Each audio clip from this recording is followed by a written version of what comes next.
الحمد لله رب العالمين الصلاة والسلام على رسوله الكريم وعلى آله وأصحابه أجمعين أما بعد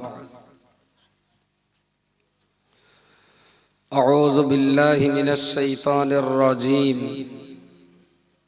لئن شكرتم لأزيدنكم ولئن كفرتم إن عذابي لشديد قال النبي صلى الله عليه وسلم القبر هي حفرة من حفر النيران أو روضة من رياض الجنة صدق الله مولانا العظيم وصدق رسوله النبي الكريم ونحن على ذلك من الشاهدين والشاكرين والحمد لله رب العالمين সম্মানিত আজকে সবার সভাপতি সঞ্চালক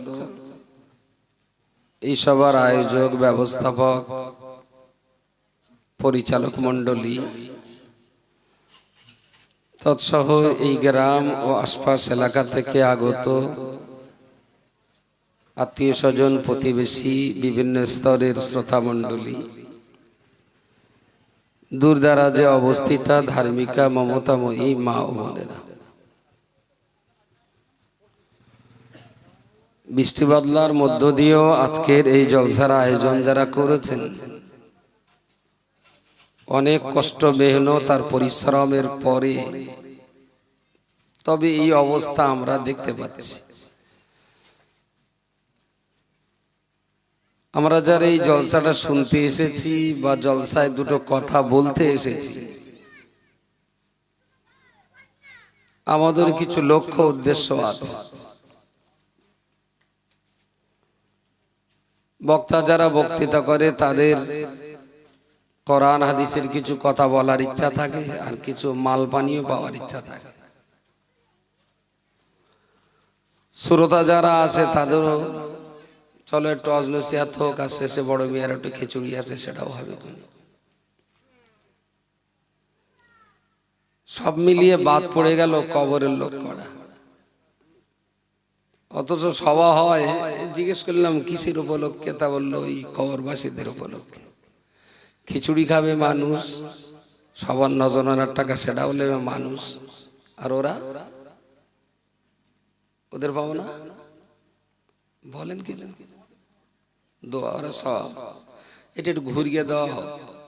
ওরা যে দোয়া সবগুলো লাই, ওই সবগুলো জ্যান্ত মানুষের রুয়ে বকশিস করে খিচুড়িগুলো ওরগা দেওয়া হোক আর সবগুলো আপনাদের বাড়ি যান। কিরাম হয়? হ্যাঁ, সওয়াব যদি ঘুরিয়ে ওইদিকে দেওয়া হয়, ওদিক থেকে সওয়াব নিয়ে জ্যান্ত মানুষের জ্যান্ত লোকের খিচুড়িগুলো কবরস্থানে।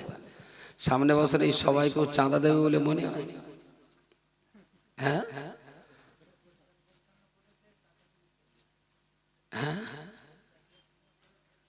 সে হয়েছে, কিন্তু মাল মেরতে যে আপনি আর মৌলভী সাহেবের টাকা শ্রোতার খিচুড়ি আর ওরগা। অথচ ওরগাটা যদি আমরা নেই আর আমার গা টাকার খিচুড়িগুলো যদি ওরগা দেওয়া হয় এ সবার সামনে বছর, তাহলে বেকার ধ্যানাসি করে ওরগা ঘাড়ে চিপকে খাবার লাইন পরিষ্কার করে কোনো লাভ আছে? চিত করি আর কাত করি, থেউ করি আর উবুর করি, আসলে আমার গা মাল আমরা ঠিক মেরিয়ে যাও। শ্রোতার খিচুড়ি আর বক্তার টাকা, আর বাহানা হলো কবরের লোক করা। যারা আজকে কবরস্থানে আছে তাদের জন্য আমাদের সবা দোয়া সব রেসানি সব ঠিক আছে।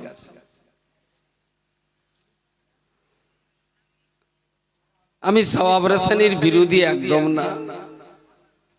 এখনো যদি চলতে ফিরতে উঠতে বসতে রাতে দিনে যখনই মনে হয় যে আব্বার কথা যখন মনে হয়, তো ওই ফাতিহা শরীফ ইখলাস শরীফ পড়ে একটু মনে মনে বললুম আল্লাহ যা দু চার আয়াত কোরআন পড়েছে সওয়াব যেন পায়। রাতে শুয়ে পড়েও মনে হলো, হঠাৎ কোনো কারণবশত আব্বার কথা মনে হলো, তা শুয়ে পড়েও সূরা ইখলাস কভার পড়লাম, একটু দরুদ শরীফ কলমা শরীফ পড়ে মনে মনে বললাম যে আল্লাহ এই সওয়াবটা আমার আব্বা যেন পায়। সওয়াব রসানি করতে গেলে বিরাট যে আয়োজন লাগে, বিরাট যে ভোড়ং লাগে, আর তার জন্য যে গরু জবাই করা লাগে, খিচুড়ি করতে হয়, মক্কার পীর আনতে হয়, এরকমটা আমার মনে হয় না। আমার মনে হয়েছে কেউ যদি মনে ভাবে তার আব্বার জন্য একটু সওয়াব রসানি করবে, তো সে 2 টাকা মিসকিনকে দিয়েও করতে পারে, যা নিজে জানে সেটা পড়াশোনা করেও করতে পারে, বা 2 মুঠো ভাত বিড়েল কুকুরের খাইয়ে সেটাও বলতে পারে যে আল্লাহ তোমার সৃষ্টি জগতের এই প্রাণী, এদের 2টো খাইয়েছে, আমি এই সওয়াবটা যেন আমার আব্বা পায়। সওয়াব রসানি করার জন্য আমনি কোনো ভোড়ং লাগে না। ভিতরের ইচ্ছা শক্তিটা যদি থাকে যে যারা চলে গেছেন তাদের জন্য কিছু সওয়াব পাঠানো, সওয়াব বকশিশ করা, এর জন্য বিরাট অঙ্কের টাকাও লাগে না, আর এর জন্য বিরাট অঙ্কের আয়োজনও লাগে না। ইচ্ছা থাকলেও প্রতিদিন বহুবার সওয়াব রসানি হতে পারে বাবা মার জন্য। আনুষ্ঠানিক করে এই যেটা আমরা করি, আমি এর বিরুদ্ধে একবারও বলবো না যেটা হারাম, এটা করবেন না, কিন্তু আমার প্রশ্ন এটা হয়, যারা এত কষ্ট করে জলসা দেয়, বহু ছোট ছুটি, দৌড়দৌড়ি, কায়িক পরিশ্রম, ঘুম কামাই, মানুষের কথা শুনতে হয়, এত কষ্ট করে যারা এই জলসাটার আয়োজন করে, আচ্ছা এরা সবাই 5 ওয়াক্ত নামাজ পড়ে বলে মনে হয়? সবাই? খুব রেয়ার হতে 1-8 জন 20 ধান মতন একটা দাগে রেখে দেয়, আই বুড়ো নাম ঘষানোর জন্য লোকজন বলতে না পারে রে বেনামাজি দলে একটা দাগ থাকে। আচ্ছা এদের এত কবরের চিন্তা কি করে? বেনামাজির ভিতরে তো এত কঠিন কবরের চিন্তা আসা উচিত না।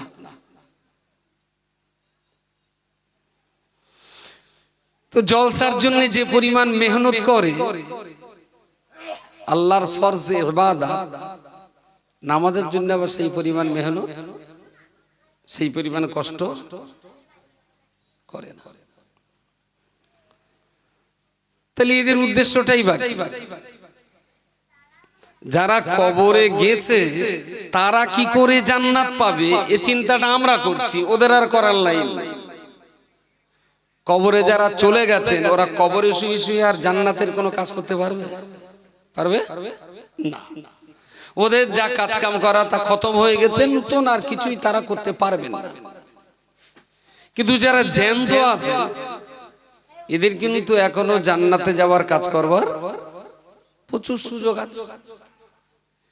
কিন্তু যে লোকটা নিজে মেহনত করে জান্নাতে যাওয়ার সুযোগ থাকা সত্ত্বেও নিজের জান্নাতের পথ পরিষ্কার করতে পারছেন না, অথচ মরা লোকটা কি করে জান্নাতে যাবে তার জন্য এর মাথা বিরাট ব্যস্ত।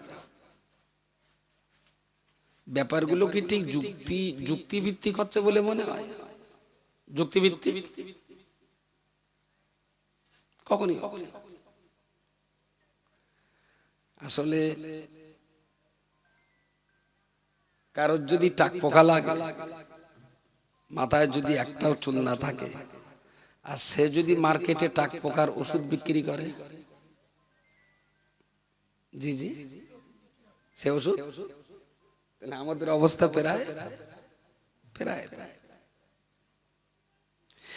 এরপরে যে কথাটা নিতান্তই অত্যন্ত গুরুত্বপূর্ণ, আমি জানি না আমার কথা ভুল হতে পারে।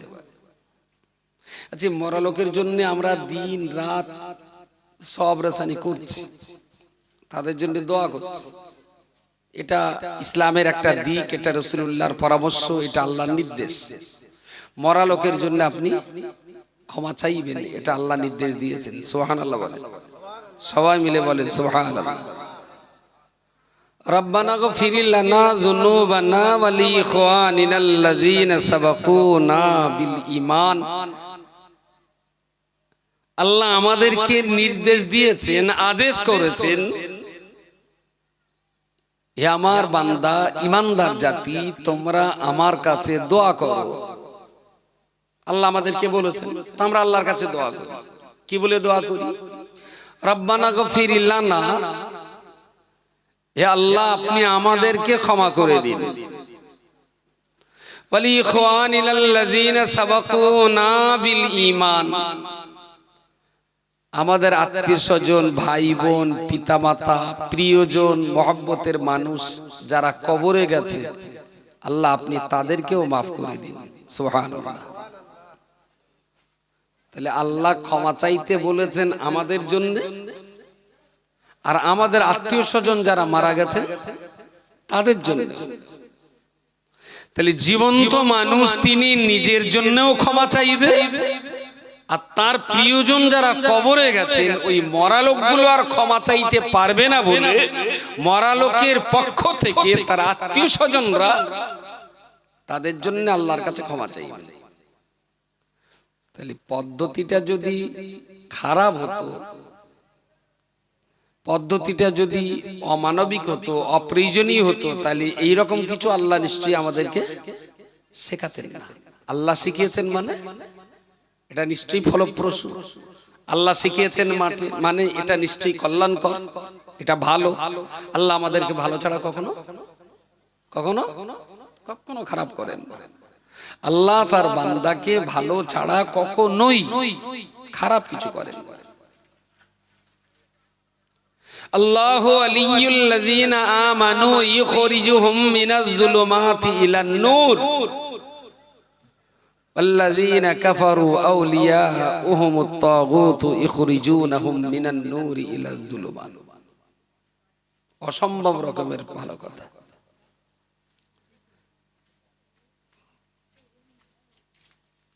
আল্লাহ বলেছেন আল্লাহু ওয়ালিয়ুন, আমি আল্লাহ হলাম অভিভাবক, গার্জিয়ান। আল্লাযীনা আমানু, যারা ঈমানদার, যারা আল্লাহকে বিশ্বাস করেছেন, আল্লাহর বিশ্বাসী বান্দাদের অভিভাবক স্বয়ং আল্লাহ নিজেই দায়িত্ব নিয়েছেন। সুবহানাল্লাহ। বলেছেন পৃথিবীতে যত ঈমানদার আছে আমি আল্লাহ হলাম ওদের অভিভাবক, ওদের গার্জিয়ান। আমি ইখরিজুহুম মিনাজ যুলুমাতি ইলান নূর, যেহেতু আমি আল্লাহ ওদের গার্জিয়ান, অভিভাবক, সেহেতু ওরা যদি অন্ধকারে যায় আমি আল্লাহ তখন তাদের টেনে আলোর পথ দেখাই। বলুন সুবহানাল্লাহ। ছেলে পিলে খারাপ পথে গেলে বাপ যেমন টেনে ধরে, তাই না? মা যেমন টেনে ধরে, নাতিপুতি খারাপ পথে গেলে দাদু দাদি যেরকম টেনে ধরে, হ্যাঁ ওটা যাস না, ওটা খারাপ, বিপদে পড়বি। পৃথিবীতে বয়স্করা যেমন অল্প বয়স্কদের বিপদ থেকে বাঁচাবার জন্য সবসময় তৎপর, তখন পৃথিবীর ঈমানদার মানুষদিগকে জাহান্নাম থেকে বাঁচাবার জন্য আল্লাহ সমানভাবে যত্নবান। বলুন সুবহানাল্লাহ।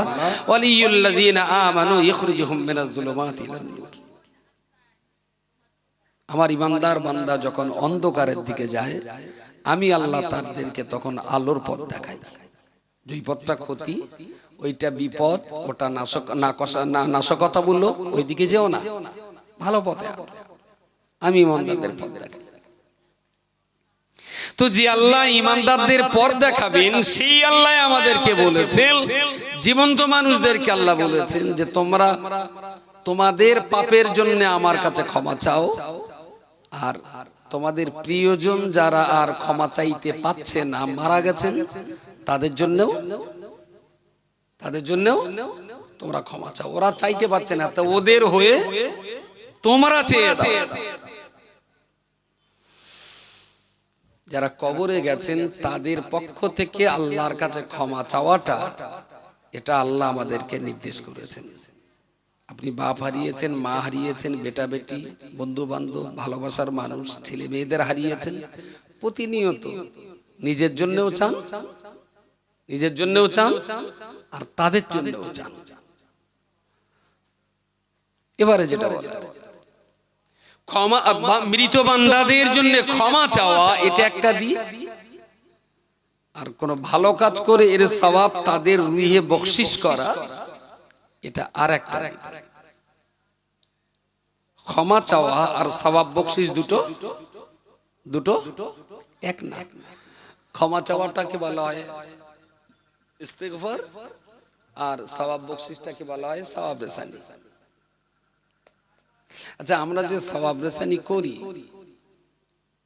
এই সওয়াব রেসানি আল্লাহ মেহেরবানি করে দয়া করে তাদেরকে দিলেন, তো আমাদের এই সওয়াব মুর্দারা পেলেন।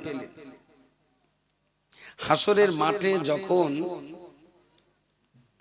বান্দার ভালো মন্দ যখন ওজন করা হবে,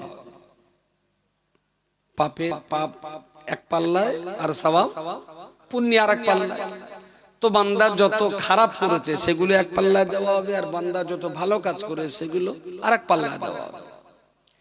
এই পাল্লায় দিয়ে পাপের চেয়ে যদি সওয়াবের পাল্লাটা ভারী হয়, ফামান খাফফাত মাওয়াজিনুহু ফাহুয়া ফি ঈশাতির রাদিয়া ফাআম্মা মান সাকুলাত মাওয়াজিনুহু ফাহুয়া ফি ঈশাতির রাদিয়া ওয়া আম্মা মান খাফফাত মাওয়াজিনুহু ফাউম্মুহু হাওিয়া। হাসরের মাঠে মিজানের পাল্লায় যাদের সওয়াবের দিকটা ভারী হবে, ফাহুয়া ফি ঈশাতির রাদিয়া, তারা অত্যন্ত হাসি খুশি আর বিজয়ের উল্লাসে জান্নাতে প্রবেশ করবেন। বলুন সুবহানাল্লাহ। ওয়া আম্মা মান খাফফাত মাওয়াজিনুহু ফাউম্মুহু হাওিয়া, আর যাদের সওয়াবের পাল্লাটা হালকা হয়েছে তাদের মা হলো হাবিয়া দোজখ। মা মানে ফাউম্মুন, উম্মুন মানে মা, ফাউম্মুহু হাবিয়া, তার মানে হাবিয়া দোজখ হলো তাদের মা। তার মানে মা যেমন তার সন্তানকে পেটের ভিতরে রেখে দেয়, আর বাচ্চা যখন মায়ের পেটে থাকে তখন দরজা জানালা পৃথিবীর আলো বাতাস কিছুই সেখানে পৌঁছায় না। তো জাহান্নামী যারা হবে, গর্ভবতী মা বাচ্চাটাকে যখন সম্পূর্ণ নিজের পেটের ভিতরে রাখে, হাবিয়া দোজখ তখন জাহান্নামীদের সম্পূর্ণ রূপে জাহান্নাম তার অধিবাসীদেরকে নিজের ভিতরে এমন ভাবেই রাখবে সন্তানকে মা যেমন পেটে ধারণ করেছে।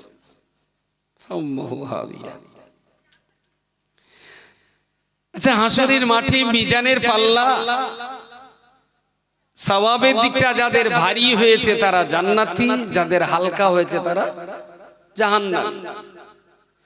আমরা দুনিয়া থেকে বাপ মা মরার পর যে সওয়াবগুলো বাপ মার রুইয়ে বকশিশ করছি, এই সওয়াবগুলো কি হাসরের মাঠে মিজানের পাল্লায় চাপবে?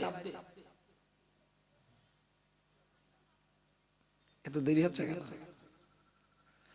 বান্দা নামাজ পড়েছে, রোজা করেছে, এ সওয়াব বান্দার মিজানের পাল্লায় সওয়াবের দিকে যাবে। বান্দা মিথ্যা কথা বলেছে, সুদ খেয়েছে, সে গোনার পাল্লায় যাবে। কিন্তু বান্দা নিজে সওয়াবও করিনি, গোনাও করিনি, আমি কিছু সওয়াবের কাজ করে আমার আত্মীয় স্বজনদের রুইয়ে পাঠাচ্ছি, ওটা বান্দার নিজের কামাই করা সওয়াব না, অন্য লোকে কামাই করে বান্দাকে দিচ্ছি। এই সওয়াব তো বান্দাকে দিলাম, আল্লাহর রহমতুল্লাহ বান্দা পেয়েও গেলেন। এখন এই সওয়াব জান্নাতে যাওয়ার যে মিজান, যে দাড়ি পাল্লায় সওয়াব আর গোনা ওজন হবে, বান্দার নিজের সওয়াবের সঙ্গে বাপ মার পাঠানো সওয়াব কি তাতে থাকবে? থাকবে না। মিজান ওজন হবে কিন্তু যার সেই নিজস্ব আমল। অন্যের পাঠানো সওয়াব কখনো মিজান পর্যন্ত যাবে না। আমরা যে সওয়াব রেসানি করি, এই সওয়াব বড্ড জোর। কবরে যদি বান্দার আযাব হয়ে থাকে, এই সওয়াবের বিনিময়ে তার কবরের আযাব একটু লাঘব হবে, কিন্তু এই সওয়াব ভাড়াটিয়ে সওয়াব দিয়ে কখনো জান্নাতে যাওয়া যাবে না। তো যার পিঠ তার নিজের চুলকে কবরে যেতে হবে। আর আমি কবরে যাব, ছেলে পিলে নাতিপুতি আমার পিঠ চুলকে দেবে, ওগুলি বালি। ওতে কবরে কিছু কাজে লাগবে, কিন্তু জান্নাতে যাওয়ার জন্য এই সওয়াব কাজে লাগবে না। তবে আর একটা স্টেজ আছে, আমার বাবা আমার নামাজ না পড়লে মারপিট করতেন, বাবার হাতে মার খেয়েছি, মুফতি সাহেবও মার খেয়েছে নামাজ কালাম না পড়লে। তখন আমাদের উপরে নামাজ ফরজ হয়নি। এখন তো বুঝতে পারছি, যদি এই মশলা ছোট বয়সে জানতুম তাইলে বাপের হয়তো ফতোয়া দিত। তখন আমরা সাবাল্যক হইনি, 2-3 পড়ি, বড্ড জোর 4 পড়ি। তখনও নামাজ না পড়লে আব্বা বকতেন, মাঝে মাঝে চড়থাপ্পড়। তো আব্বার হাতের মারধর খেয়ে, মায়ের শাসন বকাঝকা খেয়ে নামাজি হয়েছে। মা নামাজ শিখিয়েছেন, বাপ নামাজ শিখিয়েছেন, তাগিদ করেছেন, না পড়লে শাসন হতো, মারপিট হতো, পড়েছি। আচ্ছা, বাপ মা যে আমাদের নামাজ শিখিয়ে গেলেন, আমরা এখনো সেই নামাজ পড়ছি। এখন এসার নামাজ পড়ে আমি হাত তুলে একবারও বলিনি জাল্লা সাহেব আমার বাপের কবরে পৌঁছে দাও, এ কথা আমি একবারও বলিনি। কিন্তু বাপের শিখিয়ে দেওয়া নামাজটা আমি পড়ি। এখন আমার নামাজের বিনিময়ে আমার বাবা কবরে কিছু পাবে বলে মনে হয়? আমি নামাজ পড়েছি কিন্তু আমার বাবা কবরে কিছু পাবে না কি মনে হয়? খুব জটিল হচ্ছে আমার কথা। যেহেতু বাপ শিখিয়ে গেছে মানে এর কমিশন বাপ পাবে। এখন বাবার মরার পরে আমি যে নামাজ পড়ছি, আর এই নামাজ বাবা শিখিয়ে গিয়েছিলেন, তো আমি এখন বাবার শেখানো সেই নামাজ আজও পড়ে যাচ্ছি, তাহলে সওয়াবের কমিশন আমার বাবা। এই যেটা বাপ পেলেন ওটা বাপের ন্যায্য পাওয়া না ভাড়াটিয়া সওয়াব? ওটা বাপের ন্যায্য পাওয়া না, ও সওয়াবটা মিজানের পাল্লায় চাপবে। গুলিয়ে যাচ্ছে মাথার ভেতরে। আপনার বাপ আমার কেউ না, শালাও না, তা চা কি ফসর বাদ ঢেলেন তাড়াতাড়ি। আপনার বাপ মার জন্য সব রাসানি করলাম, আপনার আব্বা মা সওয়াব পেলেন। আপনার বাপ মা কিন্তু আমার সওয়াব রাসানি শিখিয়ে যায়। আপনার বাপ মা আমার কিছু শিখিয়ে যায়নি, এই সওয়াব আপনি পাবেন, কিন্তু ওই সওয়াব মিজানের পাল্লায় নয়। কিন্তু বাপ আমাকে নামাজ শিখিয়েছেন, বাপ আমাকে কোরআন শিখিয়েছেন, বাপের শেখানো সেই ইবাদত আমি তামাম জীবন যতদিন করতে থাকবো ও সওয়াব আমার যেমন হবে। আর বাপ শিখিয়ে কবরে গিয়েছেন বিধায় এ সওয়াবের কমিশন বাপ পেতেই থাকবে। এটা বাপের ন্যায্য পাওনা সওয়াব, এটা মিজানের পাল্লায় চাপানো হবে। এইবারে যদি আপনারা জিজ্ঞেস করি এতক্ষণ বকার পর, যে অনুষ্ঠান করে যে সওয়াব হচ্ছে আর যে সওয়াব রেসানি হবে, এই আনুষ্ঠানিক সওয়াবের গুরুত্ব কতটা? আর আমল ইবাদত বাপ মা যদি সন্তানদের শিখিয়ে যায়, আর সন্তানরা যদি সেই শেখানো পিতামাতা শেখানো সেই জ্ঞানী হয়ে যদি ইবাদত করে, এ সওয়াব কিন্তু বাপের কখনো বন্ধ হবে না। যতদিন তার শেখানো বিদ্যা বুদ্ধির বিনিময় পৃথিবীতে কল্যাণ আর মঙ্গল চলতে থাকবে, ততদিন তারা কবরে শুয়ে শুয়ে সওয়াব পেতেই থাকবে। এর জন্য সওয়াব রেসানি করা লাগে না।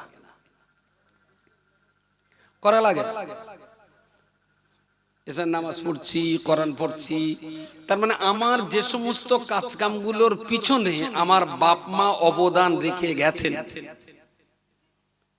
আমার বাপ মা কবরে যাওয়ার পর সেই সমস্ত কাজকাম আমি যাই করি না কেন তার সওয়াব আমার বাপ মা পাবে। এইবারে যারা আজকের এই সবার আয়োজক, যারা আজকে সবার শ্রোতা, আমি আপনাদেরকে যদি বলি যে আনুষ্ঠানিক সওয়াব রেসানির চেয়েও অনেক ভালো আপনি নামাজি হয়ে যান। আপনার বাবা মা কিন্তু কবরে শুয়ে শুয়ে প্রতিদিন সওয়াব পেতে থাকবে। আপনি কোরআনের পাঠক হয়ে যান, প্রতিদিন সকাল সন্ধ্যা এক পারা করে কোরআন পড়ুন।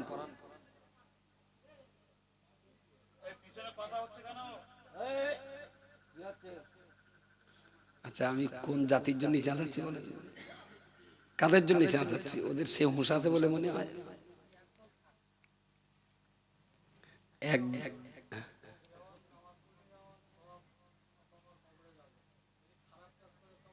হ্যাঁ, যদি বাপ মার অবদান তাই থেকে থাকে,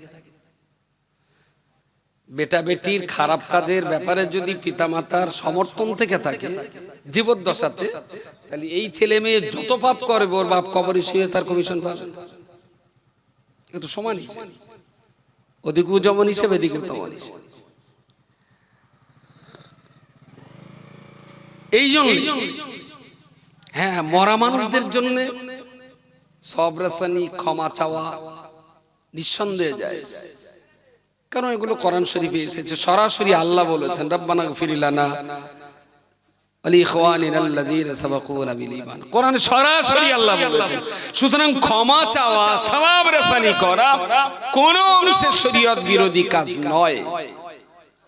তবে এই আনুষ্ঠানিকতার চেয়েও অনেক ভালো নিঃশব্দ বিপ্লবের সওয়াব। আমি ঘরে নামাজ পড়ি, আমার সওয়াব আমার বাবা পাবে, আমার মা পাবে, আমার দাদিবু পাবে।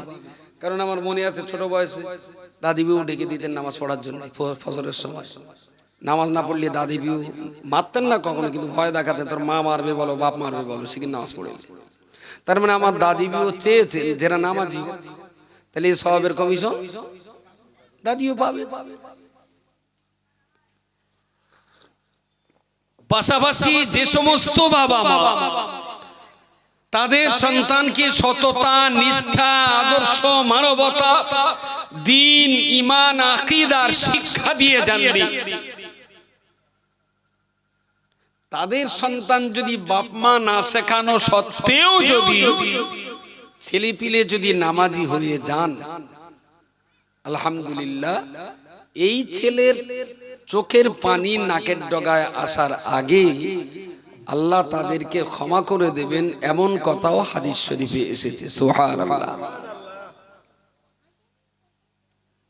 কিন্তু যদি বাপ মা শিখিয়েও যায়নি আর আমরা নিজেরাও শিখিও নি, উপরন্ত যে সমস্ত অন্যায় অপকর্মগুলো করতাম পিতামাতা দেখেছিলেন কিন্তু শাসন করেননি। যদি শাসন করতেন হয়তোবা 10টার ভিতরে 2টো হলেও পাপ কম করতো বান্দা। ছেলেপিলের অপরাধের জগতে এই কর্মকাণ্ডের মোকাবেলায় পিতামাতার যদি 16 আনা শাসন করতেন, হয়তো ছেলেটা 100 পাপ করে, বাপির মারির ভয়তে হয়তো 2টোও তো কম করতে পারত। কিন্তু আজকের সমাজ জীবনে দেখতে পাচ্ছি যে বাবা মার শাসন ব্যবস্থা যেন সমাজ থেকে পুরো উঠে গেছে, প্রায় 0 পয়েন্টে এসে গেছে। আকসার বাপ মা এই কথাটাই বলছেন, সমাজ খারাপ, দেশের পরিস্থিতি খারাপ, কি করে ছেলেপিলে মানুষ করব, কোনো উপায় নেই। সেই উত্তর পাড়ার বাপ একটু মেয়েটার বকেছিল বলেছে ট্রেনে গলা দেশ, দক্ষিণ পাড়ার মা বকেছিল বলে ছেলেটা গলায় দড়ি দেশ। সেই সব দেখে শুনে আর ছেলেপিলে শাসন করার বাপ মা ভয় পাচ্ছে। আমি তো ভয় পাওয়ার তো কোনো কারণ খুঁজে পাইনি। বাপ মেয়েটাকে বলেছে যে তোর মোবাইলিতে অমুকের ছেলের ছবি গেল, তুই কেনই অনলাইন জগতের কাজ করলি। ছেলেটা কোনো মেয়েটা কোনো পাপের পথে পা বাড়াচ্ছিল, বাপ ধরে বেড়েছে, বকাবকি করলেন, বা হয়তো একটা চড়থাপ্পড় মেরেছে, মেয়ে ট্রেনে কেটেছে। আচ্ছা, ওরম জিনিস বাঁচাচ্ছে, মরেছে মানে শুধু ওই মরেছে আর পরিবারের বাকি সবাই বেঁচে গেছে। তা নাহলে ও বেঁচে থেকে হয়তো এমন দুর্ঘটনা ঘটাতো, বাপ মা সাই গোষ্ঠী অনেকের জেলেও যেতে হতে পারত, অনেকের অনেক বড় বড় বিপদ হতে পারত। তো ইসলাম সন্তানকে যতটুকু শাসন করবার পদ্ধতি দিয়েছে, এতটুকু যদি শাসন বাবা মা না করে, গলায় দড়ি দেবে, বিষ তেল খাবে, এই কারণে ছেলে আমার মরে যাবে, মেয়ে আমার পালিয়ে যাবে, এই নানান ভয় আর দুশ্চিন্তা করে যদি বাবা মা এই শাসন থেকে যদি হাত পা গুটিয়ে নেয়, তাহলে জানবেন বাবা মাকে আরো কঠিন বিপদে পড়তে হবে, যেমন দুনিয়াতে তেমন কবরে তেমন হাসরে। আপনি পিতা মাতা হয়েছেন মানে আপনি কিন্তু অনেক অনেক দায়িত্বশীল, আপনাকে কিন্তু অনেক কর্তব্য পরায়ণ হতে হবে।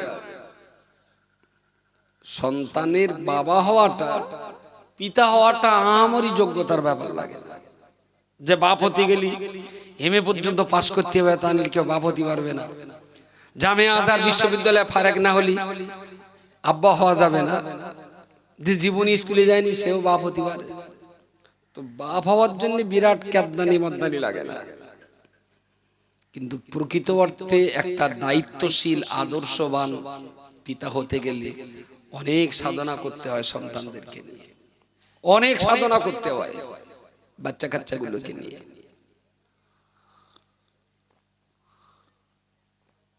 আর যদি মনে হয় যে যুগ জমানা খারাপ, ছেলে পিলে শাসন করতে পারবো না, আর ওরাই পাপ করবে আর কবরে শুয়ে শুয়ে আমার ভোগ দিয়ে হবে, যদি এরম চিন্তা হয় তারও লাইন আছে। সৎকান টাকা হসপিটালে দে, পুরো খাসি হয়ে আসলে আর কোনো সমস্যাই থাকবে না। আপনি সৎকান টাকা খরচ করে যাবেন, ওরা আবার 1-1.5 টাকা দেবে, পুরো খাসি হয়ে যাবেন। পরের মেয়েও বাড়ি আনতে হবে না, কোনো ঝঞ্ঝাট ঝামেলা থাকবে না, যা রোজগার সব আপনার, হাটকুড়ো হয়ে কবরে যাবে। পৃথিবীতে যদি বাপ হতে হয় তাহলে দায়িত্ব আপনার পালন করতেই হবে, আপনি এড়িয়ে যেতে পারেন না, কখনোই এড়িয়ে যেতে পারেন না। স্কুল টাইম, স্কুল চলছে, সোমবার বেলা 11টার সময় ছেলে পিলে স্কুল না যেয়ে বল তবে তার রাস্তার ধারে খেলা করছে। ওর বাপের ডেকে বলে, চাচা তোমার ছেলেটা খেলা করতেছে। কি করবো বলো দিন, ও শোরের বলে বলে পারা গেল না। আচ্ছা, এটা বাপের জাত, কি ধরনের বাপ? আমার তো মাথায় ঢোকে না। 8-9 বছর, 7-8 বছর, 9 বছর কি 11 বছরের বাচ্চা, ওর বাপ দিব্যি বলে দিলে ও শোরের আর বলে বলে পারলো না। এতেই তোমার দায়িত্ব শেষ? এতেই কি দায়িত্ব শেষ? আসলে আমার সমাজ, মুসলিমদের যে অবস্থা, এরা আলটিমেটলি কখনোই নিজে নিজেকে চেনে না। এই যে একটা মানুষ এবং এই যে আশরাফুল মাখলুকাত, এই মানুষটা, এই যে ইমানদার, আল্লাহর সৃষ্টি জগতের শ্রেষ্ঠ জাতি, ইমানদার হিসাবে মানব জাতির ভিতরে শ্রেষ্ঠতম জাতি, এই কথাটাই ইমানদার মুসলমানদের একটা অংশ বোঝে না, মোটেই বোঝে। একটা ছোট্ট হিসেব দেন দিনে,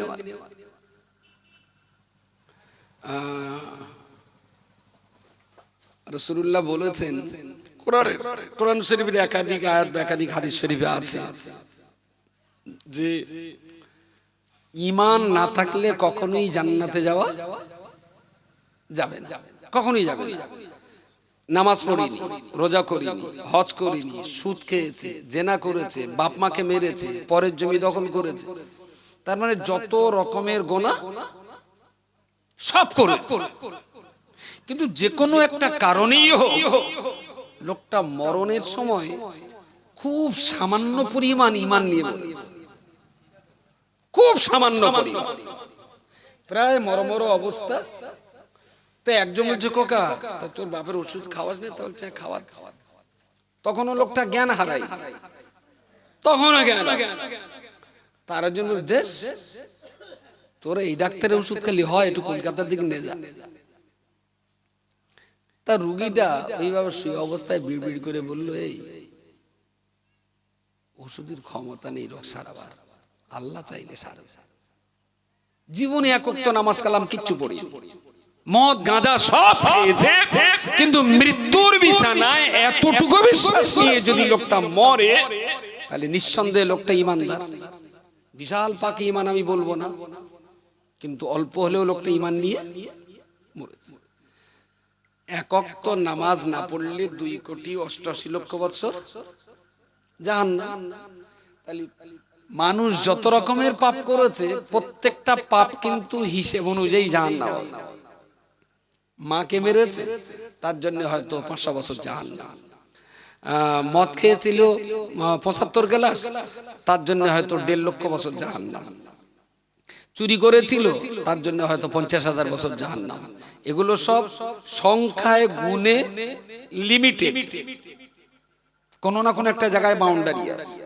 তো বান্দা তাম জীবন যা গোনা করেছে, জাহান্নামে পুড়তে পুড়তে পুড়তে পুড়তে 100 বছর, 1000, 1 লাখ, 1 কোটি, 100 কোটি, 1000 কোটি, 1 লক্ষ কোটি, এইভাবে পুড়তে পুড়তে পুড়তে পুড়তে জীবনে যত রকমের গোনা করেছিল সমস্ত গোনা পরিমাণ আযাব সহ্য করেছে। এবং সাল তারিখ যত লক্ষ কোটি বছর ওর পড়া দরকার তত লক্ষ কোটি বছর পড়া হয়ে গেছে। এইবার কি বলেন বলেন? এবারে জান্নাতে যাবে। ও যতটা অন্যায় করেছিল সে অন্যায় পরিমাণ প্রাপ্ত হয়ে গেছে। এর অতিরিক্ত যদি জাহান্নামে পড়ানো হয় তাহলে সেটা জুলুম হবে, অত্যাচার হবে। আল্লাহ কারোর উপর অত্যাচার করবেন না। ওকে জাহান্নাম থেকে বার করে আবে হায়াতে গোসল করিয়ে যতটুকু ঈমান তার ভিতরে আল্লাহর একত্ববাদের প্রতি বিশ্বাস ছিল, এই ঈমানের বদৌলতেই লোকটা জান্নাত পেয়ে যাবেন। বলুন সুবহানাল্লাহ। জান্নাত পেয়ে যাবেন। জান্নাত কি দিয়ে তৈরি?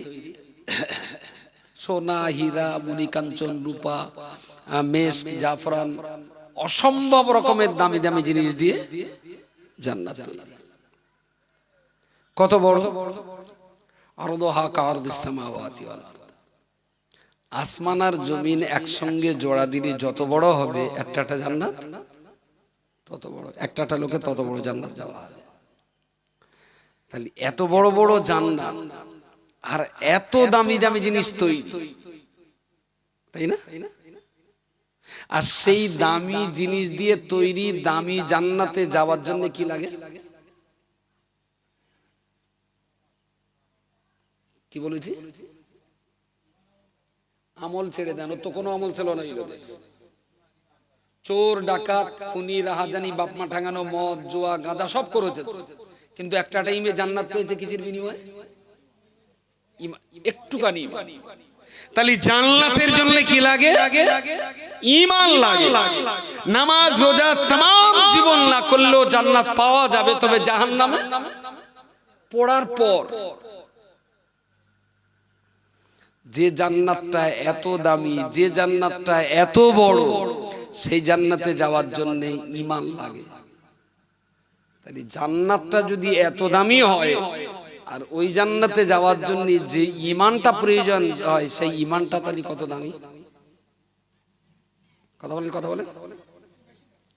জান্নাতের চেয়েও থ্যাংক ইউ সো মাচ অনেক বেশি দামি, 100 দানা পরিমাণ ঈমান। আর এই ঈমান যদি এত দামি হয়, তাহলে এই ঈমানটা যে ঈমানদারের দেহের ভিতরে থাকে, সেই ঈমানদারের দেহটা আল্লাহর কাছে কত দামি। এই জন্তু যদি ওর নিজের ঈমানের দাম বুঝতো, তাহলে কখনোই চায়ের দোকানে বসে বসে সময় নষ্ট করতো না। ও ছাগল ও নিজেকেও চেনে না। তা যদি চিনতো, তাহলে মোড়ের মাথায় তাসার আড্ডার কেরামার পাশার আড্ডার সময় কাটাতো না। যে এই সময়টা অন্তত বাচ্চাটা পড়ছে কি একটু দেখি, নাই মসজিদ ইমাম সাহেবের কাছে বসি, না হলে মাওলানা সাহেব দাওয়াতে যাচ্ছে, হুজুরির গাড়ি থেকে দাওয়াতে ঘুরিয়ে আসে, অন্তত এইদের জায়গায় থাকা যাবে না। ভালো জিনিস কখনো খারাপ জায়গায় মানানসই না। আর ভালো জিনিস খারাপ জায়গায় থাকলে ধীরে ধীরে খারাপের দিকেই চলে যায়। এটা দেখেন, একটা ছেলে সৌর শখ করে একটা গাড়ি দিয়েছিল, বললে অনেক শখের গাড়ি, তো সরুক দেশে শখ করে, শ্বশুর দেশে শখ করে, নিজের একটা বাইক ছিল বলে সৌরি গাড়ি আর চালায় না। একদম ঘরের ভেতরে খাটের পাশে গলি ছিল, ওই গলির ভেতরে ঢুকিয়ে রেখেছে, আর মাঝে মাঝে গাড়িটা একটু মোছে। এখন সে ব্যস্ততার কারণে সে গাড়ি আর চাপা হয়নি প্রায় 30 বছর। একদিনও চাপেনি, ভালো, শুধু গ্যারেজ থেকে বাড়ি এসেছে, শোরুম থেকে বাড়ি এনেছে, ঘরে তুলেছিল। এই অবস্থায় 30 বছর থাকার পর গাড়ি বের করে যদি কিক করে, স্টার্ট হবে? কি হবে? ঠেলে লেগালেও ঘুরবে বলে মনে হয়? সব জায়গায় জং ধরে একদম লাইলন পিস্টন থেকে বল বিয়ারিং সব একটা হয়ে গেছে, ও এমনি ঠেলে নিয়ে এগুলো যাবে না। নতুন গাড়ি তো খারাপ হলো কি যে ফেলে রাখার কারণে। Very good. নতুন গাড়ি ফেলে রেখে দিলে যদি খারাপ হয়, তাহলে খারাপ গাড়ি ফেলে রেখে দিলে নতুন হওয়া উচিত। উল্টোটা, নতুন গাড়ি 30 বছর রেখে দিয়ে যদি অচল হয়, তাহলে অচল গাড়ি 30 বছর পূর্ণ ফেলে দিলে ভালো হওয়া তো উচিত। আসলে ভালো করতে গেলে, ভালো রাখতে গেলে মেহনত করতে হয়, খারাপ হতে গেলে আর খারাপ করতে গেলে কোনো মেহনত করা লাগে না। আল্লাহ আসলে ইন্নাল ইনসানা লাফি খুসর। যদি মনে করেন জাহান্নামে যাব, আপনার পাপও করতে হবে না, ভালোও করতে হবে না, চুপচাপ থাকুন, অটোমেটিক জাহান্নামে চলে যাবে। কি বলিস বোঝা যায়? যদি মনে করেন জাহান্নামে যাবেন, নামাজও পড়তে হবে না, মদও খেতে হবে না, গাঁজাও খাবেন না, বাপ মাও ঠাঙ্গাবেন না, সবের কাজও করবেন না, গোনার কাজও করবেন না, আপনি একদম মিডিল পয়েন্টে থাকবেন। কোথায় যাবেন? কথা বলে স্রোত তো এইদিকে, স্বাভাবিক টান জাহান্নামের দিকেই তো টান। যদি বলেন কারণ, আসলে আমার এই দেহটা এইদিক বড্ড কালো, এই দিকটা একটু সাদা বানা আছে, এইখানটা দেখাই। আমার এই দেহটা যতটুকু সাদা দেখছেন, যতটুকু সাদা দেখছেন, এই সাদাটা যদি ঠিক রাখতে হয় তাহলে প্রতিদিন ধুতে হবে। প্রতিদিন যদি ধোয়া সাবান বন্ধ করি, তাহলে সাদাটা আস্তে আস্তে আস্তে আস্তে ওয়াল আসরি ইন্নাল ইনসানা লাফি খুসর। স্বাভাবিকভাবেই মানুষ ধ্বংসের দিকে টানে, ক্ষতির দিকে টানে। এই ফোন, এর আমি কোনো কিছু করবো না, শুধু ফেলে রেখে দেবো, ধীরে ধীরে ধীরে ধীরে বলেন বলেন খায় হয়ে যায়। 2 মাস 6 মাসের ভিতরে ব্যাটারি শেষ হবে, তারপর একটা টাইম ব্যাটারি গলে যাবে, ব্যাটারি গলে যাওয়ার পর সমস্ত পার্টসপত্র একসঙ্গে এক হয়ে যাবে। যে কোনো জিনিস সর্বনাশ হওয়ার জন্য যেখানেই আছে ওখানে ফেলে রাখুন, সর্বনাশ হয়ে যাবে। আর যদি মনে করেন যে না, আমাকে ভালো হতে হবে, ভালো থাকতে হবে, ভালো রাখতে হবে, ভালো জায়গায় যেতে হবে, তাহলে আপনাকে লড়াই করতে হবে। আপনাকে লড়াই করতেই হবে, অবশ্যম্ভাবী লড়াই করতে হবে। সংঘাত ছাড়া আপনি কখনোই ভালো থাকতে পারবেন না। দেহ পরিষ্কার রাখতে গেলে অন্যায়ের সঙ্গে আপনার ময়লার সঙ্গে সংঘাত করতে হবে। জামা পরিষ্কার রাখতে গেলে ধুলোবালির সঙ্গে লড়াই করতে হবে। মাথা ঠিক রাখতে গেলে দূষণের সঙ্গে সংঘাত করতে হবে। জান্নাতে যেতে গেলে জাহান্নামীদের মোকাবেলায় সংঘাত করাটাও আপনার জন্য ওয়াজিব। আপনি সংঘাত করবেন না অথচ ভালো থাকবেন, এটা কখনোই কখনোই সম্ভব নয়। এটা বলে না ভাই, মানুষ মানুষ করো, আঙ্গা গ্রামের ওই বক্কার হাজি আছে, লোকটা বিরাট ভালো, বিশাল ভালো লোক, যারে জিজ্ঞেস করে সবাই ভালো বলে। আমি বক্কার হাজি সবাই ভালো বলে, তো বলে আমি গ্রামের মুসল্লিরা বলে বিরাট ভালো বলে। আমি বললাম ওই যারা তাস পাশা খেলে তুলতে ওরাও বিরাট ভালো বলে। আমি গ্রামের গাঁজাখোর যারা আছে তাহলে তো তারাও খুব ভালো বলে। আমি যারা মদ খায় বলতে ওরাও হিসাবে বিরাট ভালো বলে। আমি তাহলে খোঁজ নেই, বক্কার হাজি পাকা শয়তান, খুব হাই গ্রেড শয়তান। কারণ বক্কার হাজি, আবু বকর হাজি সত্যি যদি ভালো হবে, নামাজি আল্লাহওয়ালারা ওকে যেমন ভালো বলবে, চোর ডাকাত গুন্ডা মাতালেরা ওকে তখন খারাপ বলবে। সম্ভবত বক্কার হাজি মাতালদের মদের গ্লাস কখনো ভাঙিনি। আরো হয়তো কোনোদিন এসে বলে চাচা তোমার গ্লাসটা দাও, কি করে, তাহলে চাচা একটু চুল্লু খাবো, এই এলে বাপ, এটা মনে হচ্ছে চুল্লুর গ্লাস দিয়েছে বক্কার হাজি, তাহলে মাতালদের কাছে ভালো হবে। তার মানে বলে একটা লোক না বিরাট ভালো লোক, কিরাম ভালো বলতে, সে বললে হযরত মুহাম্মদ ভালো, আবু জেহেল ভালো। এই লোকটা কি ভালো? এই লোকটা কখনোই ভালো।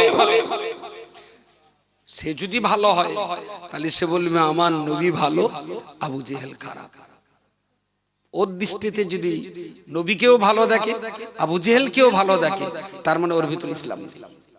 সে কখনো ভালো হতে পারে না। বলছিলাম সংঘাত, সংঘাত শান্তির জন্যই হয়, সংঘাত শান্তির জন্যই করতে হয়। আরে ছেলে পিলে শাসন করলে যদি একটা গলায় দড়ি দেয়, দুটো ট্রেনে কাটে, কাটুক না। আমি বাবা, আমার যে দায়িত্ব, আমার দায়িত্ব আমি পালন করিয়ে যাব। আমি আমার দায়িত্ব যদি পালন না করি, তাহলে আমার মৃত্যুর পরে আমার ছেলে পিলে সন্তানাদিরা যে অপরাধ করবেন, সেই পাপের বোঝা আমাকেই টেনে বেড়াতে হবে। যদিও কোরআনের কথা বলা তাজিরু ওয়াজিরাতুন উযরা উখরা ওমা কুননা মুআযযিবিনা হাত্তা নাবআসা রাসূলা। আল্লাহ বলেছেন একজনের পাপের বোঝা আর একজনের ঘাড়ে চাপিয়ে দেওয়া হবে না। যার পাপ তাকে বই বেড়াবে, তাকেই বই বেড়াতে হবে। একজনের পাপ আর একজনের ঘাড়ে চাপানো যাবে। আচ্ছা, এটা তো কোরআনের কথা, একদম বাস্তবিক। ছেলেটা অন্যায় করছে, বাপ দেখেছে, শাসন করি। যদি দুটো চড় মারতেন, একদিন যদি খাওয়া বন্ধ করতেন, দুদিন যদি ধমকাতেন, হয়তো বাচ্চাটা ভালো হতে পারত। বাপ শাসন করি। এখন এই সন্তানটা বাপের শাসন না করার কারণে এই যে বেপরোয়া পাপী হয়ে গেছে। বাপ মরার পরেও সে পাপ করছে, তাই না? তাহলে বাপ মরার পরেও যে পাপটা বাপ বেঁচে থাকাকালীন করত, বাপের মরার পরেও সেই পাপ সে করছে। এখন ছেলে পাপ করবে, আর সেই পাপের কমিশন কেডা পাবে? বাপও পাবে। আচ্ছা, এই যে ছেলের পাপ বাপের চাপানো হচ্ছে, এটা কি ছেলের গোনা বাপকে দেওয়া হচ্ছে না বাপের গোনা বাপ পাচ্ছে?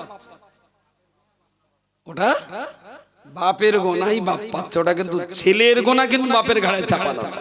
বাপের অপরাধ কি? শাসন করা উচিত ছিল, শাসনটা করেনি।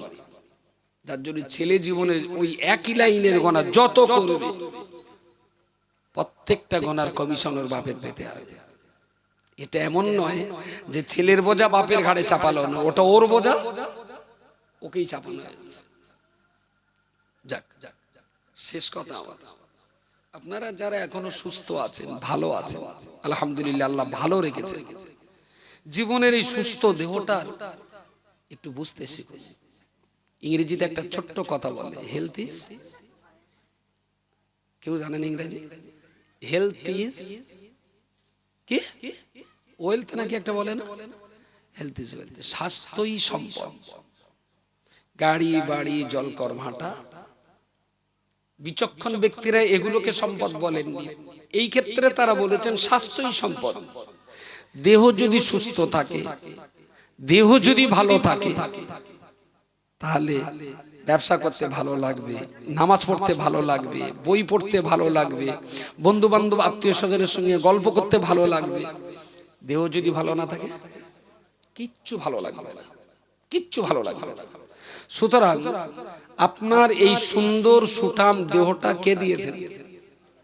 আল্লাহ দিয়েছেন। আর যাদের আল্লাহর রহমে অনেকে সুস্থ আছেন, আপনার এই সুস্থ দেহটার যে কত দাম, কত মর্যাদা, প্লিজ চারিধারে একটু তাকিয়ে দেখুন। যারা রোগে আক্রান্ত হয়ে গেছে, মুটো মুটো ওষুধ খাচ্ছে, পেটের যন্ত্রণা কমে না, ঘুমাতে পারে না, সুগার কন্ট্রোল করতে পারছে না, কোলেস্টেরল বাউন্ডারি ছাড়া বেশি হয়ে গেছে। আল্লাহ যে আপনাদেরকে সুস্থ রেখেছেন, এই সুস্থ দেহের জন্য আল্লাহর শুকরিয়া আদায় করুন যে আল্লাহ আমাকে ভালো রেখেছেন। আমরা না, যেটা বাংলায় কথাই বলে যে দাঁত থাকতে দাঁতের মর্যাদা বোঝেন, এরকম কথা আছে। আমরা এই বুদ্ধি লোকের দেই, কিন্তু আমার দেহ সুস্থ থাকতে আমি কিন্তু দেহের মর্যাদাটা বুঝতে পারছি না। এই সুস্থ সবল সুন্দর দেহটা আপনি আল্লাহর একটু আল্লাহর জন্য ব্যয় করুন।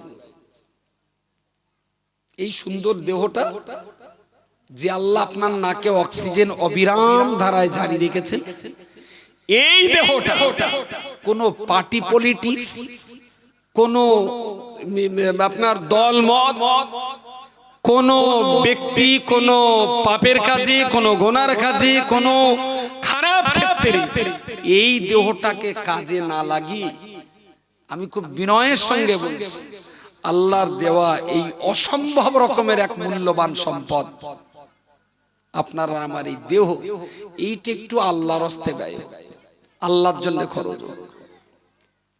কি দেহটা খরচ করে 5 ওয়াক্ত নামাজটা পড়ুন, সন্তানের জন্য দুটো হালাল রোজগার করুন।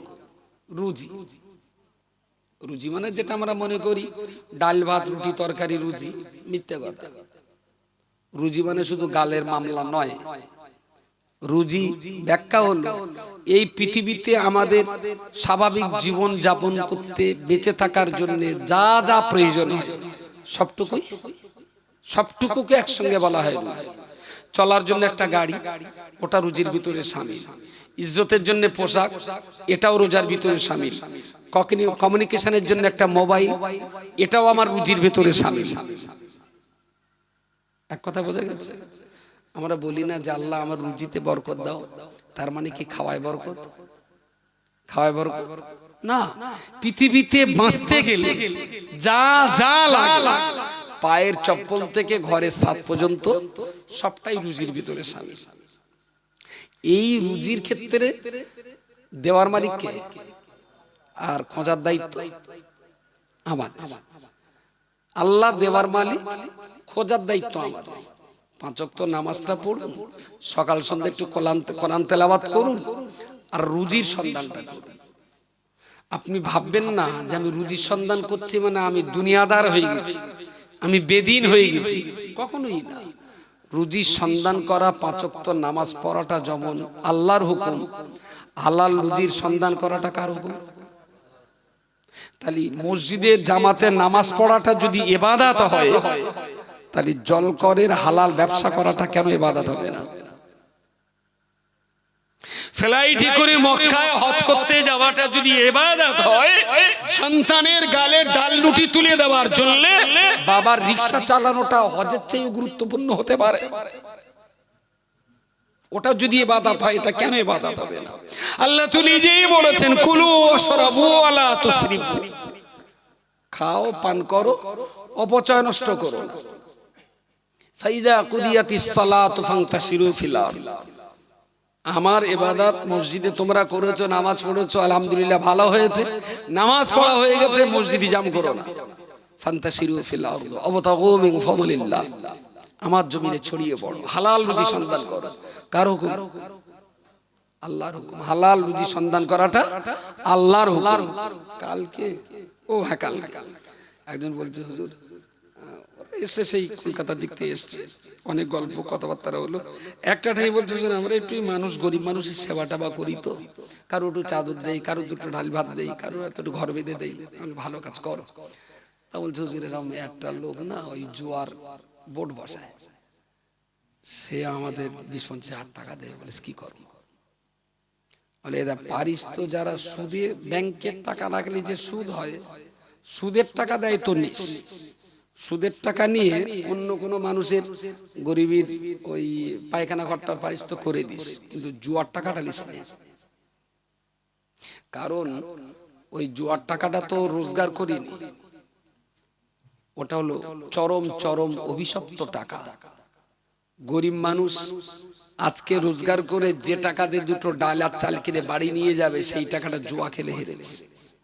ওই জানোয়ার যদি জুয়ার বোর্ডটা না বসাতো, তাহলে ওই গরিবের বাড়ি দুটো ডালের ভাত যেত। সুতরাং ওর টাকা মানে অনেক চোখের পানি।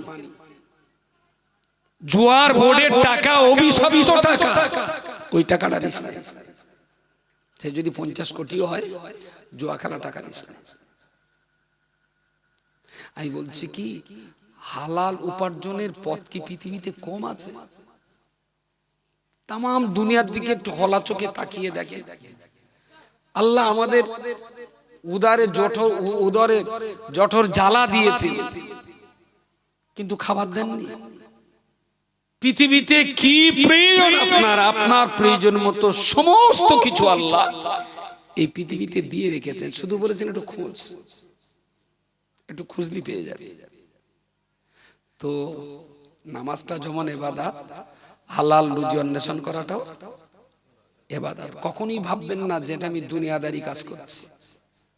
সকালে গোসল করুন, দুটো পান্তা পানি খান, নামাজ কালাম পড়ে গোসল করে দুটো পান্তা পানি খেয়ে কাঁধে গামছাটা দিয়ে ভ্যানটা নিয়ে বার হন। আল্লাহ, রুজির দায়িত্ব তোমার, আমার সন্ধান করার দায়িত্ব দিয়েছেন।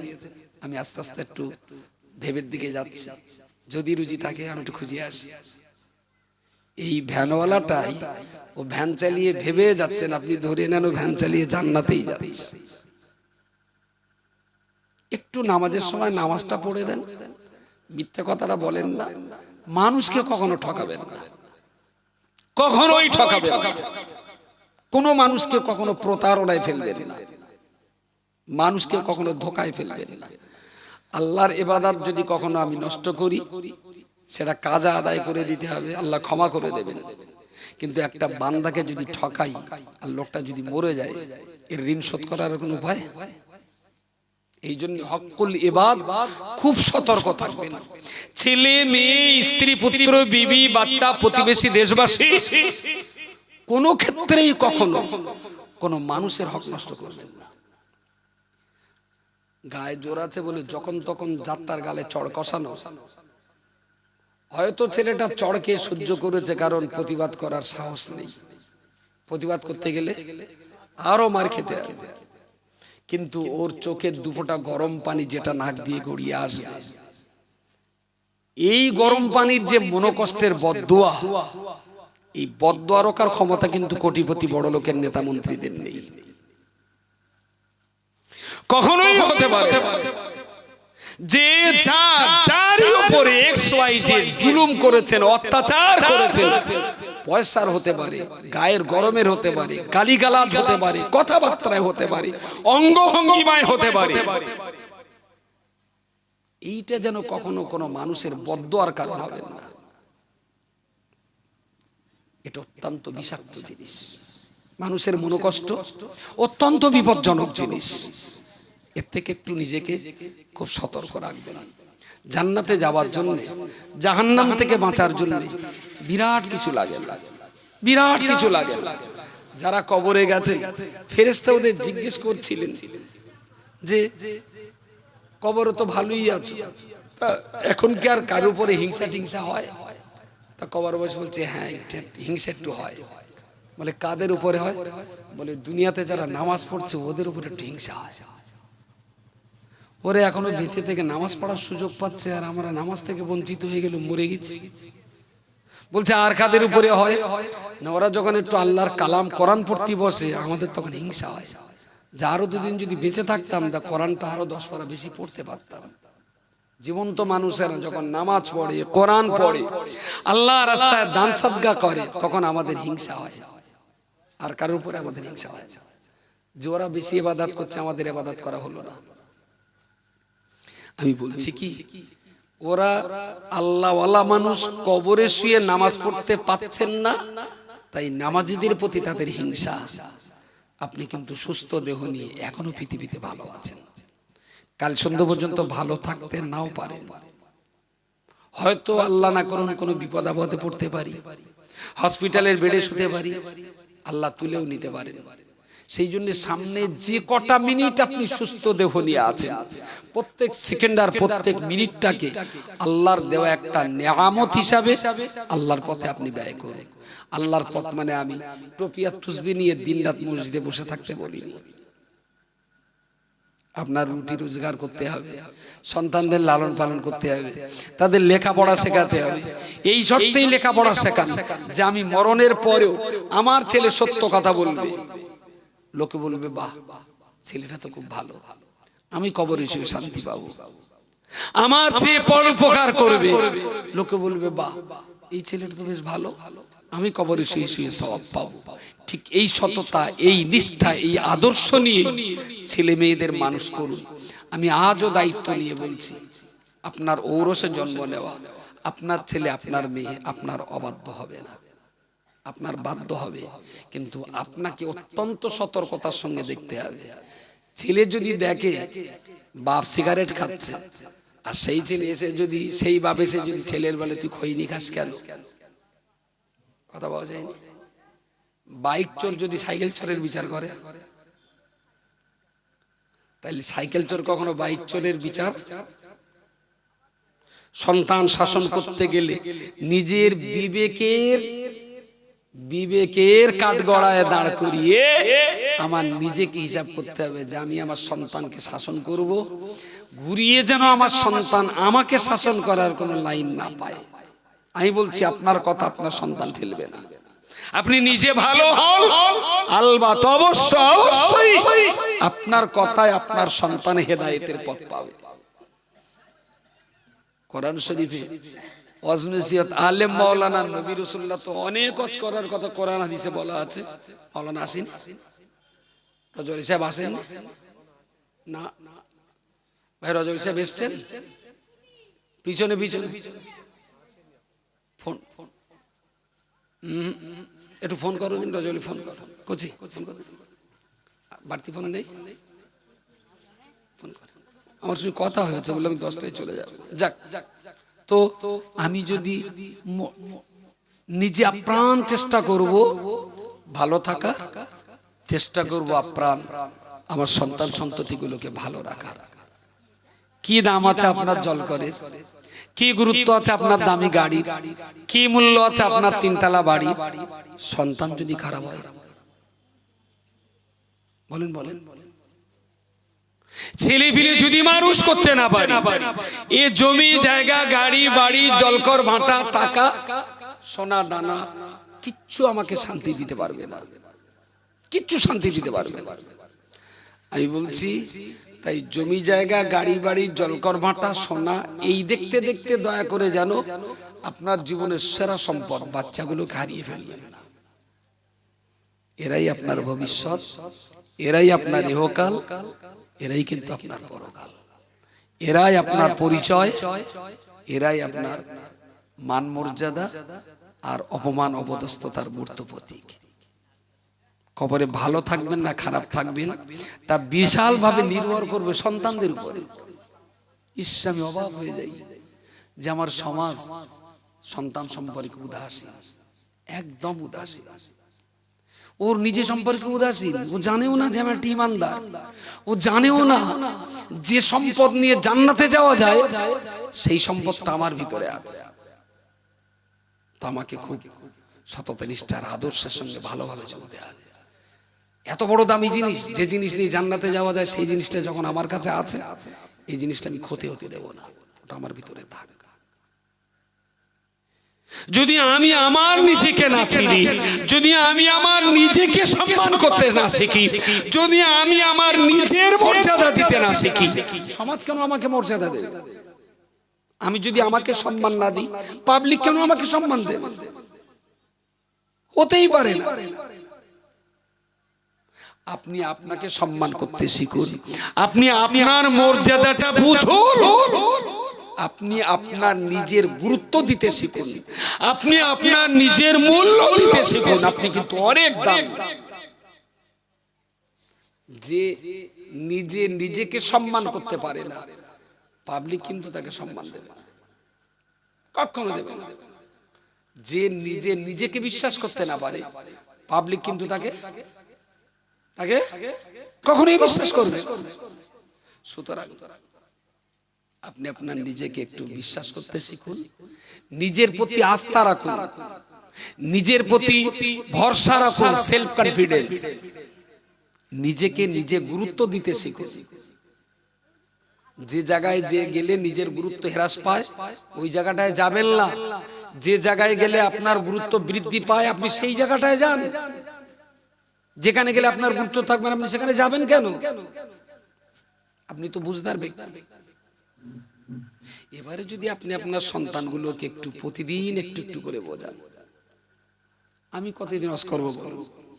সন্তানটা তো আপনার, প্রতিদিন ওকে বুকের ভিতরে নিয়ে বলুন, শোনা মিথ্যা কথা বলতে নেই, কখনো গালিগালাজ করতে নেই। সমাজে দেখো কত ছেলে খৈনি খায়, বিড়ি খায়, গাঁজা খায়, সিগারেট খায়, তুমি যেন কখনো ওই পথে যেও না। ওতে গেলে কিন্তু তুমি মানুষের কাছে প্রচন্ড ভাবে ঘৃণিত হবে, লাঞ্ছিত হবে, তুমি কিন্তু অপমান বোধ করবে। এটা একদিনের ওয়াজ নয়, সন্তানকে প্রতিদিন এই ওয়াজগুলো করতে হবে, প্রত্যেক দিন প্রতিনিয়ত। শুয়ে পড়েও বাচ্চাটাকে গলা জড়িয়ে ধরে নসিহত করুন। ইনশাআল্লাহ আপনার সন্তান আপনার কোলেই থাকবে, হারিয়ে যাবে না। আর যদি আল্লাহ মওকা দেন, যদি আল্লাহ সুযোগ দেন, একটু চেষ্টা করুন আপনার মসজিদে ইমাম যিনি আছেন বা আপনার কাছাকাছি আলেম যারা আছেন বা আপনার আত্মীয় স্বজনদের ভিতরে যারা একটু কাছাকাছি প্রতিনিয়ত দেখাশোনা হয়, বাপ এবং সন্তান এই দুইয়ের মাঝে সম্পর্ক কোরআন শরীফে যেগুলো বলা আছে, সূরা লোকমানের ভিতরে বলা আছে, 15 পারে একটা জায়গায় বেশ কিছু আয়াত আছে। কি অসাধারণ কথা! একটা বাপ তার সন্তানকে কিভাবে লালন পালন করবে, একটা সন্তান তার বাপকে কোন চোখে দেখবে, এই কথাগুলো না আমাদের সমাজের বাপও জানে না, আর ছেলেপিলে জানবে কি করে। আমার না মাঝে মাঝে মনে হয় যারা যদি অজনসিয়াত বাদ দেয়, একদিন কেউ আমার এটা দাওয়াত করলো না, হুজুর আপনি আমাদের বাড়িতে যাবেন, আমরা 25-30টা লোক থাকবো, আর আপনার 3-4 ঘন্টা সময় থাকতে হবে, আমরা আমাদের সংসারের কথা, আমরা আমাদের পরিবারের কথা, আমাদের জীবনের ব্যবসা বাণিজ্যের কথা, আমাদের সন্তানাদিদের নিয়ে একটু আপনার নিয়ে বসবো, আমাদের যত রকমের জ্বালা আছে আপনার সঙ্গে বলবো, আর আপনি টুকটুক করে আমার বোঝাবেন। আমি যে বোঝাচ্ছি না, আমি যে বলছি না, তো আমার জুত বোতান আমি বলছি। আমি কি কারুর জুত জানি? কারুর জুত কিচ্ছু জানি না। যখন যেখানে মনে হচ্ছে বলটা, তখন সেখানে কিক করে দিচ্ছি। এতে আমারও যেরাম বলে পোষায় না, আর আপনাদেরও ষোলো না শুনে পোষাবে না। আপনার যে কোন জায়গাটায় জ্বালা, আপনার কোন জায়গাটায় যে অভাব, কেউ হয়তো মনে মনে করতেছে যে হুজুর তো এত অস করতেছে, তা মেয়ে লোকের একটু বলে না যে স্বামীর কথা মতন মেনে চলে, বুঝতে পারেননি? হয়তো সে দুবেলা থেতো হচ্ছে বোর হাতে, তার ভেতরে বলে একটা জ্বালা আছে যে আমার বউটাও তখন অস শুনতেছে। ঠিক এই মুহূর্তে যদি হুজুর একটু বলতো যে স্বামীর পায়ের তলায় স্ত্রীর কি জান্নাত, হুজুর এত কথা বলতেছে, এইটা বলে না কেন? কারণ বউ ওরে দুবেলা থেতো করতে হবে। বক্তারা যারা বক্তৃতা করে কোনো তো অভিযোগ থাকে না, পুরো ফাঁকা মাঠ, এক পিটেন গোল দাও, শুধু সেন্টারে কিক করো, গোলকিপার মেরে দাও গোল। এতে বলেও পোষায় না, আর শুনেও পোষায় না। মানুষ থাকবে, একসঙ্গে বসে কথাবার্তা হবে, একটু চা পানি খাওয়া হবে, সাংসারিক জীবন, ব্যক্তি জীবন, ব্যবসায়ী জীবন, সন্তান আদান, আপনার লালন পালন, বাপের বিরুদ্ধে ছেলের অভিযোগ, ছেলের বিরুদ্ধে বাপের অভিযোগ, সব শুনবো, বুঝবো, ফেস টু ফেস আলোচনা করব। আমার মনে হয় 20-50টা সবার চেয়েও একটা ওয়াজ বেশি উপকারী হয়। কিন্তু আমাদের আবার পোষাবে না, একটু এমাতমতা লাইট দিতে হবে, এড়ে গরুর বিরানি করতে হবে, সেই সঙ্গে আবার বেই তালুয়াব্বা ঝিজামাই আছে, ধরম বউটো আছে, তাকে সবার দাওয়াত করতে হবে। এরা দারুণ সুন্দর করে আড়ুম বান্না করলে আমার সবাভানা লাগবে না। এতে আমার বলেও পোষায় না, আর আপনাদের কতটা পোষায় না পোষায় আপনারা ভালো জানেন।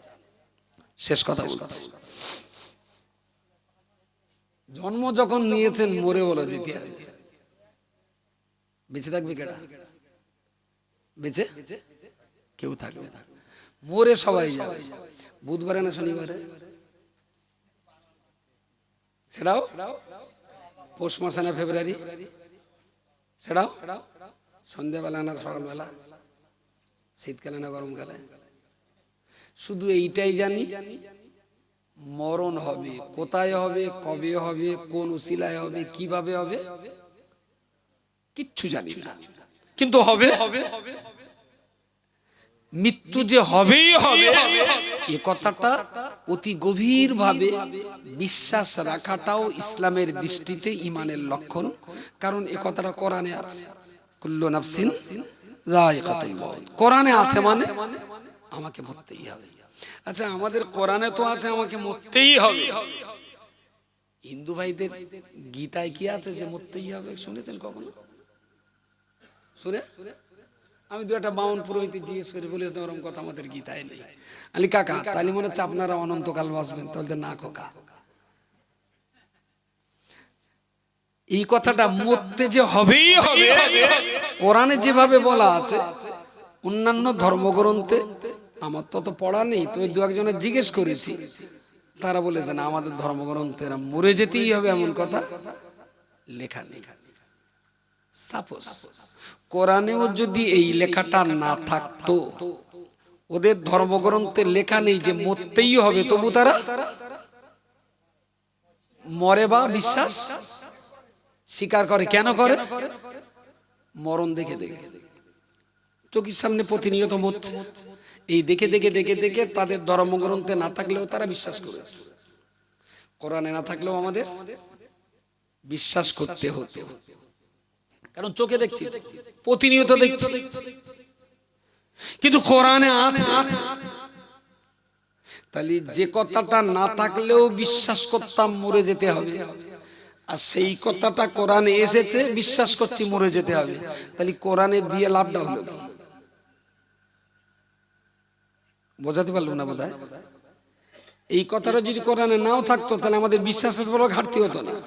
আমার এই 50-51 বছর বয়স, তো তা প্রতি সপ্তাহে কম বেশি একটা দুটো আত্মীয় স্বজন, প্রতিবেশী, পরিচিত সংগঠন, এর ভিতরে এই সপ্তাহে মনে হচ্ছে একটা দেখ মরণ সংবাদ শুনতে হয়।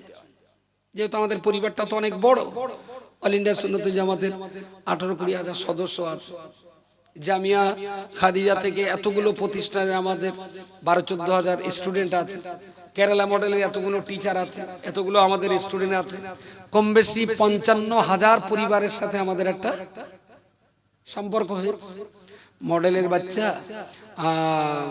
ছেলেদের মাদ্রাসার বাচ্চা, মেয়েদের মাদ্রাসার বাচ্চা, সংগঠনের সদস্য, এই সব মিলিয়ে প্রায় 55,000 পরিবার নিয়ে অল ইন্ডিয়া সুন্নতুল জামাত একটা সংগঠন। এত পরিবারের সপ্তাহে একটা দেখ লোক মরবে না, স্বাভাবিক। তো প্রতিদিন এরকম মরণ সংবাদ কম বেশি শুনতে হয়। আর জানাজা গড়ে মুফতি সাহেব, রজব আলী সাহেব, আমি, আবার মুফতি সাহেবের ছেলে, বা আমাদের নিচে আঞ্জুমানের যারা আছেন, আমাদের রাকিব সাহেব, মুসা সাহেব, এই ধরনের যারা আছে, আমার মনে হয় গড়ে মাসে 2-10টা জানাজা আমাদের পড়তে হচ্ছে। আর এই 55-51 বছর বয়সে খুব কমও যদি হয়, খুব কমও যদি হয়, 100 লোকের জানাজা তো আমি পড়েছি। 300 লোকের জানাজা মানে বছরে 5টা-6টা হামেশাই হয়ে যাচ্ছে। এই জায়গায় দাঁড়িয়ে কোরআনে যদি নাও থাকতো যে মরে যেতে হবে, বিশ্বাসের ঘাটতি আমাদের থাকতো না। আমরাও বিশ্বাস করতাম, কোরআনে না থাকলেও বিশ্বাস করতাম যে মরে যেতে হবে। তাহলে কোরআনের থেকে আমাদের লাভটা কি হলো? হ্যাঁ, জানিয়ে দেওয়া। দেখুন, আমি কোচির বললাম, কোচি ওই হাজাম যখন এসে কাটলি বলে জ্বালা করবে। আচ্ছা, এটা বললি জ্বালা করবে, আর না বললি কি ঠান্ডা থাকবে?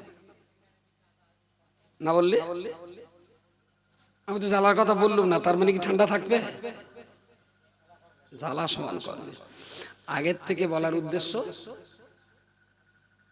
নিজেকে ফিট করো, জ্বালা সহ্য করার মতো নিজেকে তৈরি করে ফেলো, যে জ্বালা করলেও আমি পালাবো না। এই যে জ্বালাটা করবে ওটা আমাকে ম্যানেজ করে নিতে হবে, ওটা আমাকে সহ্য করে নিতে হবে, এটা হবে। এই জন্যই তো বিশ্বাস কোরআনে না থাকলেও দেখে দেখে দেখে দেখে বিশ্বাস আমাদের হতো, এটা ঠিক। কিন্তু আল্লাহ বলেছেন মানে আমাদেরকে মরণের জন্য আগাম প্রস্তুতি নিয়ে থাকতে হবে। যখন আল্লাহ ডাক দেবেন, যখন ডাক দেবেন সঙ্গে সঙ্গে চলে যাবে। মেন রাস্তাটা কত দূর? নাজাট রোড এদিকে না কোন দিকে? এইদিকে, এইদিকে নাজাট রোড। কত দূর এখান থেকে? 4 কিলোমিটার। আচ্ছা ধরুন মুরারিসা চৌমাথার পরে 2-3 স্টপেজ নপাড়া আছে, নপাড়ার পরে খড়মপুর, খড়মপুরের পরে সিরিস্তান, আঁকড়াতলা। Very good. এমন একটা বুড়ো গরিব মানুষ, তো তা বৌমার আনতে গেছে, বাবার বাড়ি ছিল, ছেলে বুড়োর হাতে 500 টাকাতে যাওয়ার সময় একটু মিষ্টি নিয়ে যেয়ে ওখানে বাচ্চাদের জন্য একটু লজেন নিয়ে যাওয়া, আর বৌমাটা লেস, বুড়ো খাবার টাবার নিয়ে খেয়েতে। আর মেয়েদের তো একটা গুণ আছে, মেয়েরা যখন বাপের বাড়িতে শ্বশুর বাড়ি যাবে, আলুর খোলাটাও নিয়ে আসলে ভালো হয়। ওর স্বামীর বাড়ি কিচ্ছু অভাব নেই, সব আছে, এরপরেও বাপের বাড়িতে ঝাঁটার কাঠি আনে। এটা ওর একটা রক্তের দোষ বলা যায়। বাপের বাড়ির জিনিস ছাড়বে না। মানে এটা সেটা নীতি নীতি বেশ অনেকটা হয়ে গেছে। বুড়ো বলতে বৌমা ঝাঁটার কাঠি তো বাড়ি আছে, তাহলে তো না আব্বা চলো দিন, বাড়ির কাঠি না বড় শক্ত, ভাঙ্গা কাঠিগুলো নরম। সে নেবে সেই কলার পেটে এরকম দুমুড়ে এরকম করে ওর ভেতর 3-4টে হাঁসের পিলে লেস, সেটাও লেস, কটা ডিম লেস। বাড়ি ভাইরা মাছ ধরেছিল, চাংমাছ শোল মাছ, সেখানিকটা খোঁপে করলে। বুড়ো তো রেগে যাচ্ছে, এখন মনে করতে বৌমা যখন আঙি দিলে যাচ্ছে বাড়ি গেলি তো খাওয়া হয় না, লে যা।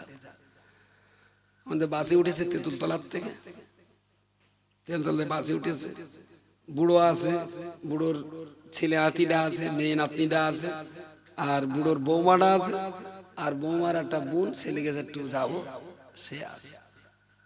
বাসে উঠে বুড়ো সিট হয়েছে পেছনের দিকে, আর বৌমাটা বসেছে সামনের দিকে, যেখানে সিট খালি ছিল বসে গেছে। আর এই জায়গায় এখানে সেই ঝাঁটার কাঠি, কলার থোড়, তারপরে সেই হাঁসের পিলে, এগুলো সব নিয়ে সিটির তলায় যখন যেটা পেয়েছে, যেখানে যা ফাঁক পেয়েছে সিটির তলায় ঢুকিয়ে দিয়েছে। দিয়ে দুজনেই রয়েছে যে যার মতন। চৌমাথা, তারপরে নপাড়া, খড়মপুরি ওখানে একবার হেঁকে দিলে শিরিষতলা, যারা শিরিষতলা লাভবে গেটে আসে। এখন বুড়ো একবার দেখে নিলো সেই বক্কারের জল করে, এখনো তো দেরি আছে, বউটাকে দেখে হরিবারের 4 দোকান এখনো তো বাকি আছে, তা হবে না। এখন যেই শিরিষতলায় এসে বেল টেনে গাড়ি রেখে দিয়েছে, বউটা লিবি আব্বা হাঁসের পিলে, এই দাঁড়া দাঁড়া দাঁড়া শিখে দাঁড়া, শিখে দাঁড়া, দাঁড়িয়ে আমার সেখানে হাঁসের পিলের নাম দিয়ে বলতে আব্বা সে হাঁসের ছোট বুনটা যা, রকিয়া কোথায়, ডেকে ঢুকে আবার তাল্লা বলে। খান শুনলে বলতে আব্বা সে ডিমির ভান্ডা কই, সে ডিমির খো। কন্ট্রাক্টারও তো লিখে যাচ্ছে ওই রকম, শেষমেশ সব নে কন্ট্রাক্টার বলে আর দাঁড়াবি, ছেড়ে চলে গেল। মাছের ভাঁড় লাভানো হয়, চ্যাং মাছ লাভানো। অ্যাকচুয়াল ওদের উচিত ছিল যে চৌমাথা নপাড়া যেই পার হচ্ছে সব মালজালগুলো বের করে এক জায়গায় জমা করে রেখে দেওয়া, যেই বলবে শিরিষতলা সবকিছু ধরে নে টুপ করে লেবে যাওয়া, মরণ সবার হবে। আমি বলছি কি শিরিষতলায় নামার আগে কন্ট্রাক্টর যখন সুতো টানবে, তার আগেই আপনার জিন্দেগির ভালো ভালো কাজ কামের আমল গোছগাছ করে সবসময় রেডি থাকা। আজরাইল বেল টানলি আমি লয়ে যাব। এমন জীবন করিতে হবে গঠন, মরণে হাসিবে তুমি কাঁদিবে ভুবন। এ মরণ তাদের চললে যারা প্রতিদিন, প্রতি ঘন্টা, প্রতি মিনিট, প্রতি সেকেন্ড আর প্রতি মুহূর্তেই মৃত্যুর জন্য তৈরি থাকে। দেনা পাওনা কিচ্ছু নেই। আল্লাহ যদি আজকে দেখে আমি চলে যাব, গালিগালাজ কারোর কাছে ক্ষমা চাওয়ার ব্যাপার নেই, আমি সে ক্ষমাটা চেয়ে রেখেছি। তারপরে কি বলে তোমার ভালো কাজ কাম, বললো না হজও করেছি, ফরজ হাজটা আদায় করেছি, আলহামদুলিল্লাহ গিন্নিটা বেঁচে আছে, ওর জন্য 2 কাঠা জমি দিয়ে রেখেছি, আমার সবকিছু রেডি, আল্লাহ যখন ডাকবে তখন যেতে রাজি, তাহলে সেই লোকটা ভালো ইমানদার। আর ওই কন্ট্রাক্টর বেল দেওয়ার পর একটুখান দাঁড়াও, মুরগি পিলেটা আনি, একটুখান দাঁড়াও, হাসির ডিমটা নিয়ে আসি, এটা ইমানদারের মরণ, এটা কাফেরের মরণ, মুনাফিকের মরণ। আর কিছু বলতে হবে? বাকি যেগুলো বাচ্চা গেছে মৌলানা বলবে, ধীর স্থির ভাবে শুনুন। আর আমি এতক্ষণ ধরে যা বলেছি, কবরের যদি ওরা শুনে আর ওদের যে ওঠার ক্ষমতা থাকতো, ওরা উঠে এসে সবার গালে 2 করে জুতো মারি বেরিয়ে বলে বলতো, হারাম কর, আমার গাছ জন্য করতে হবে না, যা মারাবি নিজে গাছ জন্য মারা। কি বলিস পাওয়া যায়নি যে আমরা যা আছি ভালোই আছি, আমাদের সব রসেনি তোদের করতে হবে না, তোরা নিজেরা আল্লাহর রাস্তে ভালো হ, তোরা ভালো হলেই আমরা কবরে অটোমেটিক সওয়াব পেতেই থাকবো। এ সওয়াব একদিনের সওয়াব না, সারা বছর ধরে আমরা পাবো, তোরা নিজেরা ভালো হ। ত্রুটি বিচ্যুতির জন্য ক্ষমা চেয়ে সবার কাছ থেকে দোয়া নিচ্ছি। আল্লাহর রাস্তায় দোয়া করবেন। আমার জীবনের একটা কঠিনতম বছর 2026-27 সাল। এই বছরের ভিতরেই আসিয়া মাদ্রাসা 2 তলা 3 তলা ছাদ দিতে হবে, 9,958 স্কয়ার ফুট ছাদ। এই বছরই বঙ্গনুরের 3 তলাটা 2 তলাটা একটা মডেল হেফজখানা খুলতে হবে, যার বাজেট আছে 14 লাখ টাকা। আর এই বছরেই ইংলিশ মিডিয়াম একটা স্কুলে জায়গা রেডি করতে হবে 50 বিঘা জমির উপরে। কারণ আমাদের নামি দামি ঘরের ছেলে মেয়েগুলো ইংলিশ মিডিয়াম স্কুলে যাচ্ছে, 18 বছর মেয়ে এই পর্যন্ত স্কার্ট পরে, নিশ্চয়ই চোখে পড়ছে। এই পর্যন্ত স্কার্ট পরে একটা 18 বছরের মেয়ে যদি স্কুলে যায়, তার বাপের হিম্মত নেই মেয়ের দেহর দিকে তাকাবার। তার না আছে বুকে কোনো ওড়না, নিচের স্কার্ট এই পর্যন্ত। যদি আমরা আমাদের ঘরের ছেলে মেয়েদের ইংলিশ মিডিয়াম পড়ানোর জন্য ইসলামী আখলাক সম্বলিত স্কুল যদি আমরা না দিতে পারি, তাহলে হাসরের মাঠে এদেশের দায়িত্বশীল ব্যক্তিদেরকে জবাব দেওয়া লাগবে। খ্রিস্টানেরা স্কুল করেছে, হিন্দুরা স্কুল করেছে, তোমরা মুসলমানরা যদি একটা স্কুল করে ফুল হিজাব পরিয়ে তার ব্যবস্থা করে দিতে, তাইলে তো এই মুসলমানের মেয়েগুলো বেইজ্জতি হতো না। তার জন্য একটা বড় প্রজেক্ট আছে, সেটাও 2026-27 ভিতরে আমার জায়গা রেডি করতে হবে। অনেক টেনশনে আছি, মাওলানা সব জানেন। শুধু একটু জান ভরে মন খুলে অন্তর থেকে আল্লাহর কাছে দোয়া করবেন। আমাদের অল ইন্ডিয়া সুন্নত জামাতের যতগুলো মাদ্রাসা পরিচালনা হচ্ছে, মাদ্রাসাগুলো এখন মুফতি সাহেবের দায়িত্বে পরিচালিত হচ্ছে। তিনি যখন যেভাবে সাহায্য সহযোগিতা করবেন, আমরা সবাই তার সঙ্গে থাকবো, বা আপনারা সাহায্য সহযোগিতা করেন। মাদ্রাসার দায়িত্ব আমার উপরে চলে, এখন মুফতি সাহেবের দায়িত্ব। আমার মাথা এখন একটু ফ্রি। এই ফ্রি টাইমটায় এই 3টে চ্যালেঞ্জ, একটা ইংলিশ মিডিয়াম স্কুল, একটা মডেল হেফজখানা, আর আসিয়া মাদ্রাসার 2 তলা 3 তলা ছাদ। এবারই ছাদ নিয়ে যেতে পারলে 27-এ আমি সায়েন্স খুলতে পারবো না। একটু দোয়া করেন, ভালো থাকেন। আসসালামু আলাইকুম ওয়া রাহমাতুল্লাহি ওয়া বারাকাতুহু।